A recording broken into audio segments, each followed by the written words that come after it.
가능성이 굉장히 높다고 생각해요. 수도권을 선택하시거나 민주당의 의원들과 자객공천이라고 할까요? 어떤 수가 가장 최악이라고 보세요? 당연히 대구 나가시는 게 대구 출마? 한동훈 장관 차기 대선 주자잖아요. 네. 근데 선거에서 치면 끝장나잖아요. 본인이 만약에 진짜 뜻이 있다 그러면 개항을 나가야죠. 개항을 이재명 대표가 지든 이기든 간에 살아남을 수 있는 대로 가야죠. 근데 이제 제가 진짜 황당한 건 한동훈 장관 그래서 국회의원 되면 뭐 할 건데요. 그 얘기는 하나도 없어요. 나 이준석 전 대표랑 한동훈 장관 토론을 하게 될 경우 어떤 승부를 예상하시나요? 두 분 다 굉장히 엘리트적인 측면이 있고 또 언변 능력이 뛰어나고 성격이 굉장히 비슷할 것 같아요. 토론에서 이준석한테 한동훈 장관 상대가 안 될걸요? 이탄희 의원이랑 붙었을 때는 판판이 깨지잖아요.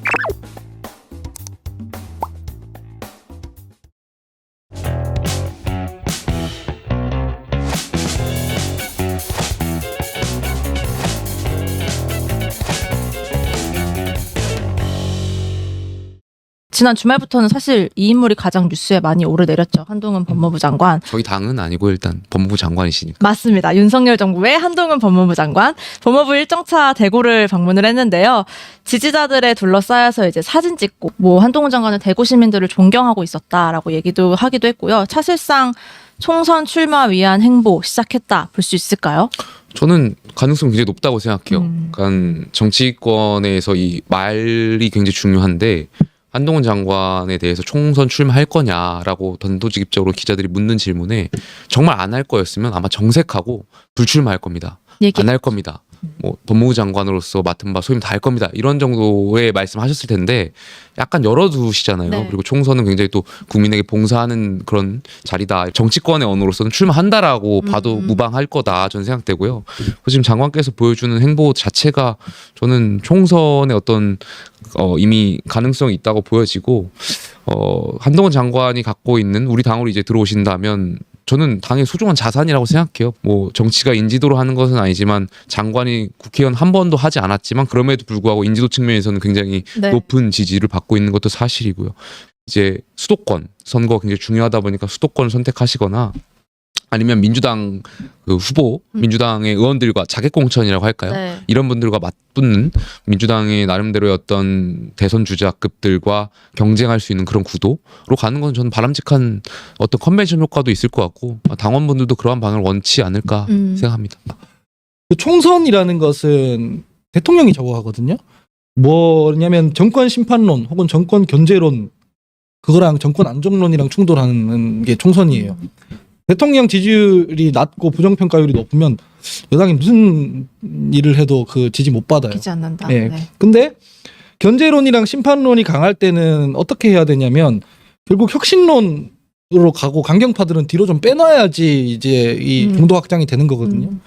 한동훈 장관 같은 경우에는 강경파잖아요. 네. 그리고 강경파. 사실상 대통령이랑 너무 가깝기 때문에 유권자들이 보기에 이 정권 안정론 쪽으로 우리는 그 호소할 거다. 이렇게 지금 선거 전략을 잡는다고 인식하게 될 거잖아요. 그래서 이분이 비대위원장 같은 걸 하면 진짜 여당 폭망할 거예요. 그 대구에서 사진 많이 찍히고 인기 많다. 추미애 장관도 인기 많습니다. 근데 윤 지지층 대통령에게 내에서는 각을 세울 가능성은 아예 닫아두시는 거예요? 아예 안 보입니다. 왜요? 아예 한 번. 저는 가능성도 있을 거라고 봐요. 그런 저는 나오는. 그러기에는 너무 임기 초반입니다. 그 각을 세우는 것도 이게 구도가 어느 정도 정리되고 나서 하는 것이지 총선 지나고 나면은 그냥 폭망하는 건데 그 각을 세웠다가는 바로 이 배신자 프레임 이런 거 나오면서 잘 안 될 겁니다. 제가 생각했을 때는 적당히 이길 수 있는 지역에 박아두고 총선에 나가서 그냥 국회의원직 유지하게 하거나 그런 쪽으로 머리를 굴리는 게 그나마 합리적으로 보이는데 너무 지금 오버들을 하고 있는 것 같아서 두근두근 기대하는 마음으로 저는 보고 있습니다. 두근두근 거리세요? 예, 부디 한동훈 비대위원장 시대를 저는 기다리고 있습니다. 열어주기를. 비대위원장까지는 비대위원장 하려면 갈등 조정 기능도 있어야 되고 메시지 던지는 기능도 있어야 되고 그런데 이분이 갈등 조정 이런 거 하는 분이 아니잖아요. 저도 한동훈 장관의 능력은 추충한 네. 거로 알고 있고 그렇게 보여지지만 비대위원장은 또 다른 거라고 생각해요. 비대위원장은 정치가 전문직이라고 늘 말씀드리잖아요. 비대위원장이 당대표급인데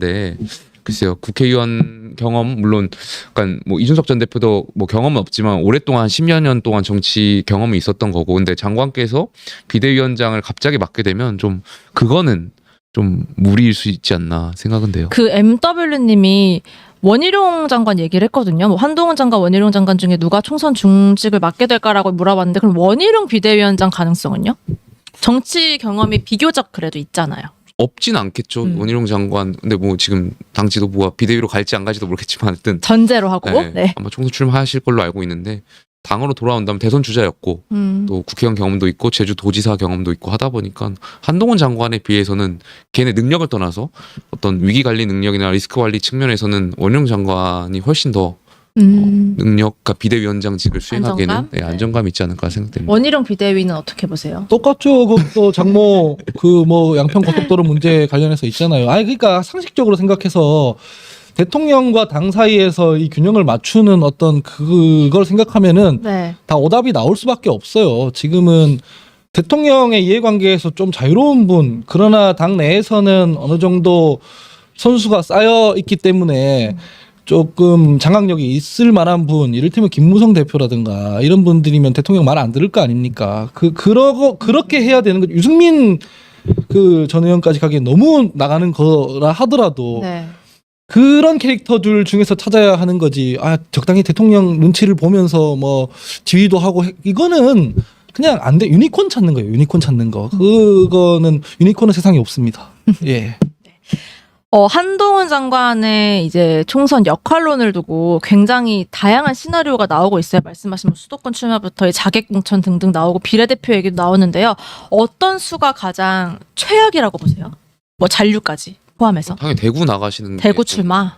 한동훈 장관한테는 하책 아닐까 생각이 있어요. 아마 한동훈 장관께서도 단순히 국회의원 선거보다도 더 큰 정치에 대한 욕심이 있을 수 있다라고 생각되고 그렇다면 분명히 이번 총선에서 무언가 보여주셔야 될 텐데 대구 가는 것은 너무 안정적으로 가는 것도 정권의 어떻게 보면은 신복 어떤 그런 느낌이 있기 때문에 저는 아마 장관께서도 대구로 안 가실 것 같고요. 네. 수도권에서 좀 나름대로 좀 민주당하고 겨룰 수 있는 지역 그럼에도 불구하고 또 그 지역에 민주당의 또 유력한 후보가 있는 지역을 고민하시지 않을까. 근데 이제 제가 진짜 황당한 건 이 첫 방송할 때 그 민주당 200석 얘기 나왔을 때 네. 200석 해서 대체 뭐 할 거냐 이런 얘기를 했잖아요. 똑같습니다. 지금 제가 이준석 대표 비판 굉장히 공개적으로 많이 하지만 네. 정치권에서 내가 권력을 위임받으면 뭘 하겠다라고 말하는 건 이준석 하나 딱 있어요. 한동훈 장관 그래서 국회의원들 뭐 할 건데요. 그 얘기는 하나도 없어요. 본인이 법무장관 하면서 정부를 어떻게 이끌어 가겠다는 없어요. 민주당 그 의원들이랑 싸우고 뭐 이런 거밖에 안 하는 거 아니에요. 국회의원 돼서 뭐 할 건데요. 민주당 의원들이랑 잘 싸울 겁니까? 그게 뭐 사회나 국가 공동체에 도움 되나요? 우리 정치가 참담한 지경에 이르렀다고 봅니다. 그래서 어느 지역으로 저요? 선택해 주세요. 한동훈 장관 차기 대선 주자잖아요. 네. 근데 선거에서 지면 끝장나잖아요. 잘 져야 되는 거 아니에요. 본인이 만약에 진짜 뜻이 있다 그러면 개항을 해 나가야죠. 개항을 이재명 대표가 지든 이기든 간에 살아남을 수 있는 대로 가야죠. 그 본인이 그렇게 깐죽됐으니까. 아니면 뭐 하여튼 그런 상징적인 저도 어쨌든 간에 정치적 체급이 올라가는데 가든가 아니면 살아남는 게 제일 중요하잖아요. 그럼 대구나 좀 그런 데 가야 되는 거지. 그 험지 안 가면 모양 빠집니다라고 하는 사람들이 있는데 그건 정치 잘 몰라서 그래요. 지면 황교안 대표 되는 거고 이기면 다시 가능성이 생기는 게 정치예요.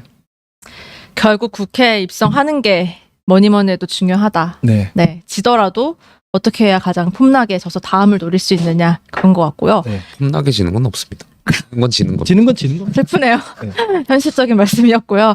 마지막 질문 하나 던지고 마무리하겠습니다. 이준석 전 대표랑 한동훈 장관 두 분 다 소위 말로 때리는 능력이 있으신 분이잖아요. 언론 보도가 이제 그들의 말 한마디 한마디에 이제 집중을 하고 있고요. 언젠가 두 분이 뭐 만일 토론을 하게 될 경우 어떤 그림과 어떤 승부를 예상하시나요? 어떻게 생각해요? 저는 두 분이 토론을 하게 되면 네. 재밌을 것 같아요. 일단 보는 맛이 있을 그러니까 것이다. 그리고 성격이 굉장히 비슷할 것 같아요. 두 분 다 굉장히 엘리트적인 측면이 있고 말씀 두 분 다 잘하시고 언변 능력이 뛰어나고 글쎄요 뭐 너무 그죠? 비슷한 기술을 둘 다 구사하잖아요. 어떤 거의 대한우파적 논점 비틀기라고 하나요? 그 왜 기자분들은 잘 아실 텐데 A를 물었는데 A 다시로 살짝 넘어갔다가 B를 얘기하는 경우가 되게 많은 그 논쟁의 기술들이 있는데 대중들이 그거 딱 봤을 때 아 진짜 말 잘한다. 저 사람이 토론으로 상대를 제압한다. 이렇게 느끼거든요. 근데 둘 다 똑같이 그 기술에 되게 능한 분들이고 말을 잘하는 분들이라서 네. 이 보고 있으면은 웅장해질 것 같습니다. 마음 가슴이 웅장해지는. 가슴이 웅장해질 것 같습니다. 개인에 대한 그 두 분에 대한 호불호를 떠나서 어쨌든 기분은 좋아요. 그러니까 국민의힘에 주자들이 많구나. 이준석, 한동훈, 원희룡, 나경원, 뭐 등등등 유승민, 안철수 많은 분들이 있는 것 같아서 저는 뭐 기분은 좋습니다.